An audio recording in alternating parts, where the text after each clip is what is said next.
ఒక చిన్న కథ. కోటయ్య మధ్యతరగతి కుటుంబకుడు. అతని వృత్తి వ్యవసాయం. తనకున్న 10 ఎకరాల భూమిలో రాత్రి పగలు పనిచేస్తాడు. ఒక్కొక్కసారి ఆశించిన ఫలితం రాకున్నా నిరుత్సాహపడక వచ్చిన ఫలంతో సంతృప్తిగా జీవిస్తాడు. అతనికి 2 కుమారులు, కుమార్తెలు ఉన్నారు.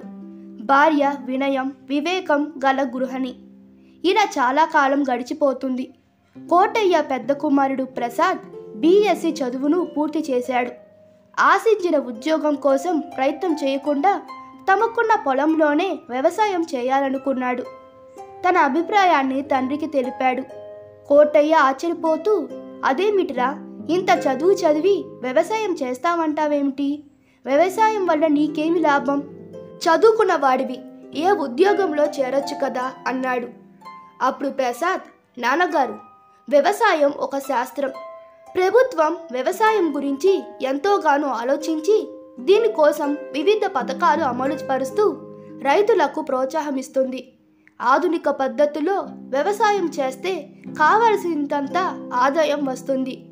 రైతులు పంటలు పండిస్తూ తాము పండించే పంటల ద్వారా దేశంలో ఎంతోమంది ఆకలి తీర్చిన వాళ్ళవుతున్నారు. అంతేకాకుండా వ్యవసాయం దేశాభివృద్ధిలో ప్రముఖ స్థానం వహిస్తుందని చెప్పాడు. ఇంత వివేకంతో ప్రసాద్ చెప్పిన మాటలను కోటయ్య కాదనలేకపోయాడు. ఉన్నత విద్య చదువుకున్న ప్రసాద్ తన తల్లిదండ్రుల సహకారంతో వ్యవసాయంలో ప్రవేశించాడు.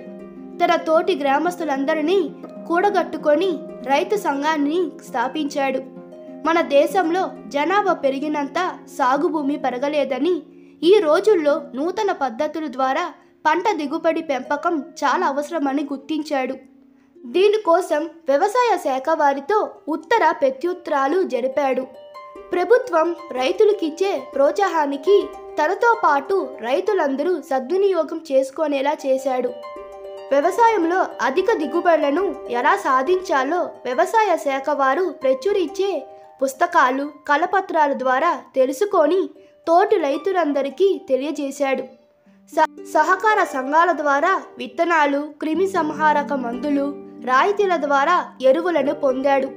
సాటి రైతులను కూడా మెరుగయ్యే స్థితిలో ఉంచాడు. ఇప్పుడు ఆ గ్రామస్తులందరికీ ప్రసాద్ ఆదర్శవంతుడు. ఇతర గ్రామాల రైతులందరికీ మార్గదర్శకుడు. వ్యవసాయ అభివృద్ధితో పాటు తమ గ్రామానికి కావలసిన సౌకర్యాలు, రోడ్లు, విద్యుత్, ఆసుపత్రి, గ్రంథాలయం మొదలైన వసతులను ఏర్పాటు చేశాడు. పాఠశాలలను ప్రభుత్వ సహకారంతో అభివృద్ధి చేశాడు.